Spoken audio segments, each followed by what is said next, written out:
So I'm on the computer, which is one of my happy places, which connects me to so many other happy places. This is Sandi Maki, and it's time for a little bit of heavy breathing just before midnight. So I'm on the computer, and I'm looking around at cool and interesting things, reading some blog posts, and I stumble across one, and it says, "What is your superpower?" And that got me thinking, what is your superpower? This site defines it as the thing that you're known for, that people come to you for. That's a really interesting thing. I think I've explored this topic before. I've called it maybe what's your secret sauce? What's your secret? What's your thing? What's that thing just that lights you up and turns you into the better version of yourself? Some people might refer to it as, finding your passion. What is your passion? But I think passion is just so overdone. I think it doesn't even come close to explaining it in the way that we would want to now to make it seem relevant and applicable. So I really like it framed as what's your superpower. The secret about the superpower is it's not what you think people should want from you. It's what people naturally come to you for. So if people come to you for advice, whether or not you want to be handing out that advice or whether or not you are actively seeking to hand out that advice, I think your superpower is that people come to you for advice. If you are the person who gets things done, and you don't sell yourself as I'm the person who gets things done, but people come to you to get things done, then that's your superpower, getting things done. When I was doing a bit of, I could say rebranding of myself, but it wasn't really rebranding. When I was trying to figure out what that thing is that I wouldn't have to get paid for, that I could just, be thrilled if I was doing it every day, it was sitting down with people, whether they had a business or not, and doing a bit of life coaching, a bit of if the sky was no limit, what is that thing that you would be doing? And empowering people to run towards that thing, or empowering them to see that it's right there in front of them. So my superpower, in a sense, is life coaching, to use a term that's completely overdone and overused. I think Hugh MacLeod said it well in his book, Ignore Everybody, and then subsequently Evil Plans, that there are wakers. Wakers are people who wake people up from the routine that they're in and show possibility. So my superpower is that I'm a waker-upper and a shower of possibility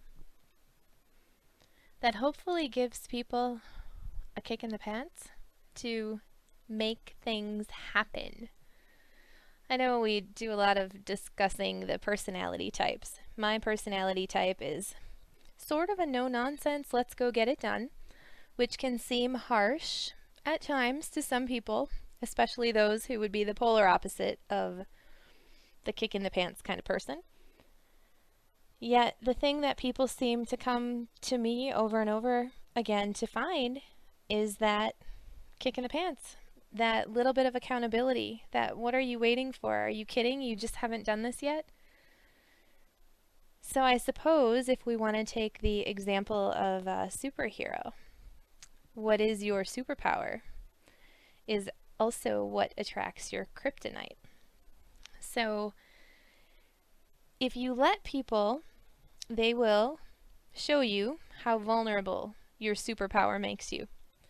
Anybody who criticizes or is indifferent to what your superpower is, once you discover that you have one, can really render almost a crushing blow to you if you have attached your superpower thing to your ego in any way.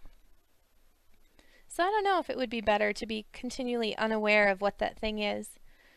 I don't think so. I don't think it would be better if you were unaware, because if you're unaware, then you don't celebrate it and you can't develop it to the point that you can when you're aware of it.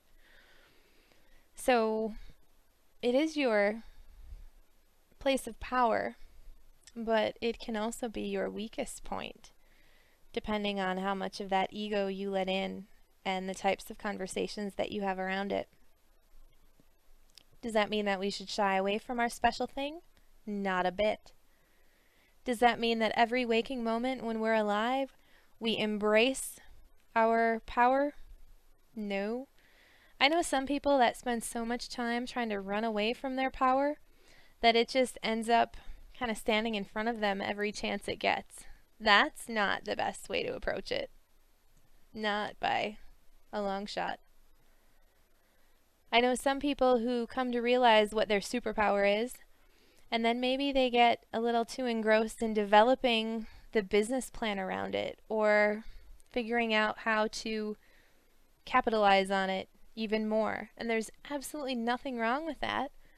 Yet there's a balance, and sometimes I think the balance goes from a healthy balance to maybe an unhealthy balance.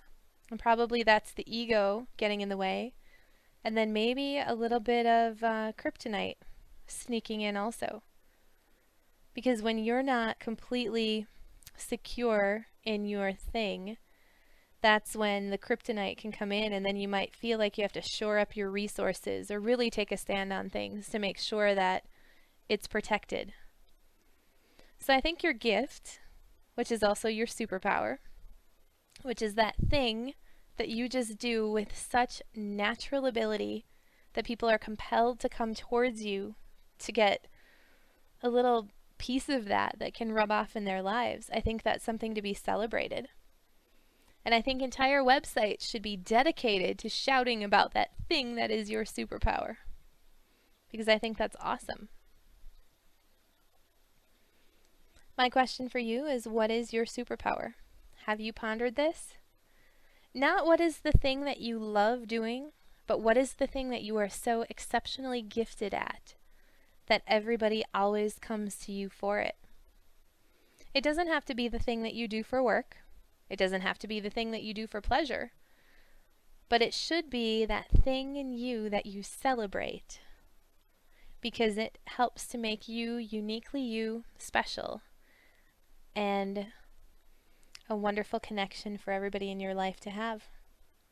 So celebrate your superpower, determine what it is, and then share a little bit more of that with the world.